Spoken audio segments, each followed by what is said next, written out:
Hello foodies, నిమ్మకాయ పులిహోరని ఏ విధంగా చేసుకోవాలో చూపిద్దామండి. లెమన్ రైస్ ఇప్పుడు ఒక ప్యాన్ పెట్టేసుకునేసి అందులో ఒక 3 టేబుల్ స్పూన్ ఆయిల్ని యాడ్ చేసుకోండి. అది కొంచెం వేడైన తర్వాత అందులో కొంచెంగా ఆవాలు, అదేవిధంగా కొంచెం జీలకర్ర, కొంచెం శనగపప్పుని యాడ్ చేసుకోండి.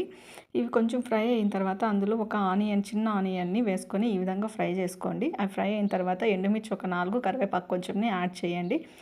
అది ఎంత ఫ్రై అయిన తర్వాత కొంచెం నేను ఆల్రెడీ పల్లీలు వేయించి పెట్టానండి, అవి యాడ్ చేశాను. ఇప్పుడు కొంచెంగా పసుపు, కొంచెంగా మెంతి పౌడర్ని యాడ్ చేయండి. ఎప్పుడు కూడా ఏదైనా ఇట్లా రైస్లకైతే మెంతి పౌడర్ని యాడ్ చేయండి.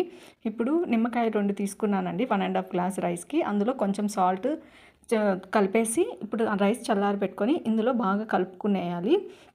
మొత్తం రైస్కి అంతటికి బాగా మిక్స్ అయ్యేటట్టు ఫస్ట్ నిమ్మకాయని కలుపుకునేసి ఇప్పుడు మనం ఫ్రై చేసి పెట్టుకున్న మసాలాలో ఈ రైస్ అంతా యాడ్ చేసేసుకోవాలి. బాగా మొత్తం అంతటికి పట్టేటట్లు మిక్స్ చేసుకొని కొత్తిమీర వేసి ఇంకా సర్వ్ చేసుకోవడమే. ఫుల్ లెంత్ వీడియో మన ఛానల్లో ఉంది, వెళ్ళి